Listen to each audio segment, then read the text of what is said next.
Barry, the battlefield. I prithee, Harry, withdraw thyself, thou bleedest too much.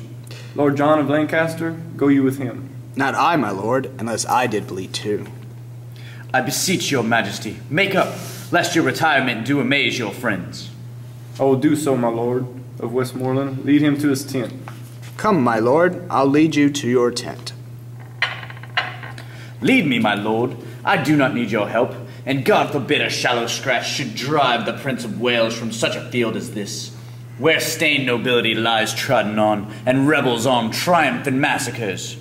We breathed too long. Come, cousin Westmoreland, our duty this way lies. For God's sake, come. By God, thou hast deceived me, Lancaster.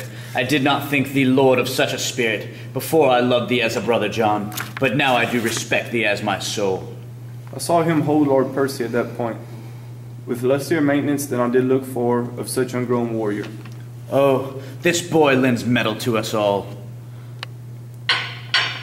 Enter Douglas. Another king, they grow like hydras' heads. I am the Douglas, fatal to all those that wear these colors on them. What art thou that counterfeitst the person of a king?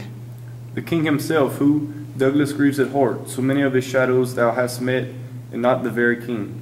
I have 2 boys. Seek Percy and thyself about the field. But seeing thou fallest on me so luckily, I will essay thee and defend thyself. I fear thou art counterfeit, and yet in faith thou bearest thee like a king.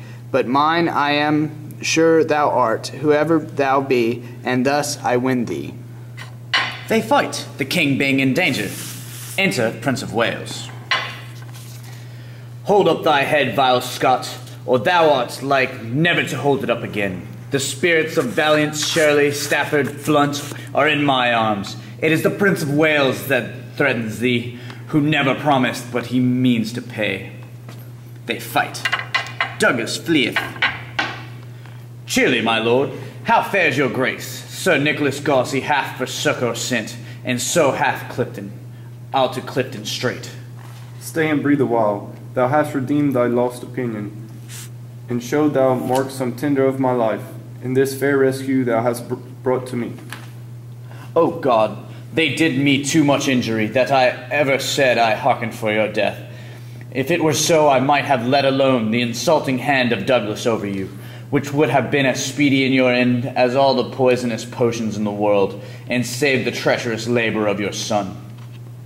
Make up to Clifton, I'll to Sir Nicholas Gauzy. Enter Hotspur. If I mistake not, thou art Harry Monmouth. Thou speakest as if I would deny my name. My name is Harry Percy. Why, then I see a very valiant rebel of the name. I am the Prince of Wales, and I think not, Percy, to share with me in glory any more. 2 stars keep not their motion in one sphere, nor can one England brook a double reign of Harry Percy and the Prince of Wales.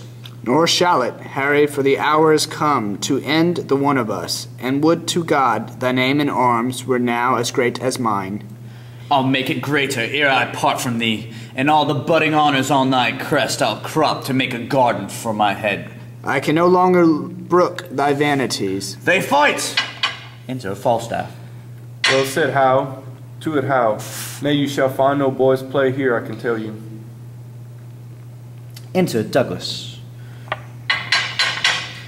He and Falstaff fight. Falstaff falls down as if he were dead. Exit Douglas. The prince killeth Percy. O Harry, thou hast robbed me of my youth. I better brook the loss of brittle life than these proud titles thou hast won of me.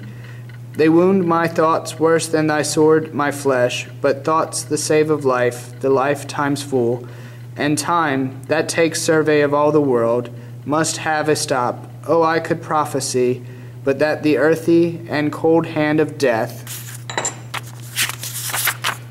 lies on my tongue. No, Percy, thou art dust and food for worms, brave Percy. Fare thee well, great heart, ill-weaved ambition. How much art thou shrunk, when that this body did contain a spirit, a kingdom, for it was too small a bound. but now 2 paces of the vilest earth is room enough. This earth that bears thee dead bears not alive so stout a gentleman. If thou wert sensible of courtesy, I should not make so dear a show of zeal. But let my favours hide thy mangled face, and even in thy behalf I'll thank myself for doing these fair rites of tenderness. Adieu, and take thy praise with thee to heaven. Thy ignominy sleep with thee in the grave, but not remembered in thy epitaph. What, old acquaintance? Could not all this flesh keep in a little life? Poor Jack, farewell! I could have better spared a better man. Oh, I should have a heavy miss of thee, if I were much in love of vanity. Death hath not struck so fat a deer today, though many dearer in this bloody fray. Embowelled will I see thee by and by, till then in blood by noble Percy lie. Falstaff, write this up. Embowed? If thou embow me today, I'll give you leave to powder me and eat me tomorrow. His blood was mine to counterfeit, or that hot turned Scott had paid me, Scott and lot too. Counterfeit? A lie, I am no counterfeit. To die is to be a counterfeit, for he is but the counterfeit of a man who hath not the life of a man, but to be counterfeit dying.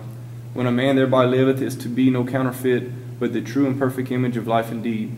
The better part of valor is discretion, in the which better part I have saved my life. Zounds, I'm afraid of this gunpowder Percy, though he be dead. How if he should counterfeit too and rise? By my faith, I'm afraid he would prove the better counterfeit. Therefore I'll make him sure, and I'll swear I killed him. Why may not he rise up well? Nothing confutes me but eyes, and nobody sees me. Therefore, Sarah, with a new wound in your thigh, come along with me. He takes Hotspur on his back. Enter the princess. Come, brother John, full bravely hast thou fleshed thy maiden sword. But soft, whom have we here? Did you not tell me this fat man was dead? I did. I saw him dead, breathless and bleeding on the ground. Art thou alive, or is it fantasy that plays upon our eyesight? I prithee thee, speak. We will not trust our eyes without our ears. Thou art not what thou seemst. No, that's certain. I am not a double man. But if I be not Jack Falstaff, then I am a Jack. There is Percy.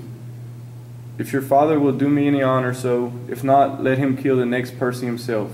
I look to be either Earl or Duke, I can assure you. Why, Percy I killed myself. I saw thee dead. Didst thou? Lord, Lord, how this world is given to lying. I grant you I was down and out of breath, and so was he. But we rose both at an instant, and fought a long hour by Shrewsbury clock. If I may be believed so, if not, let them that should reward valor bear the sin upon their own heads. I'll take it upon my death. I gave him this wound in the thigh. If the man were alive and would deny it, zounds, I would make him eat a piece of my sword. This is the strangest tale that ever I heard. This is the strangest fellow, brother John. Come, bring your luggage nobly on your back. For my part, if a lie may do thee grace, I'll gild it with the happiest terms I have. The trumpet sounds retreat. The day is ours. Come, brother, let us to the highest of the field, to see what friends are living and who are dead. I'll follow, as they say, for reward. He that rewards me, God reward him. If I do grow great, I'll grow less, for I'll purge, and leave sack, and live cleanly as a nobleman should do. Ta-da!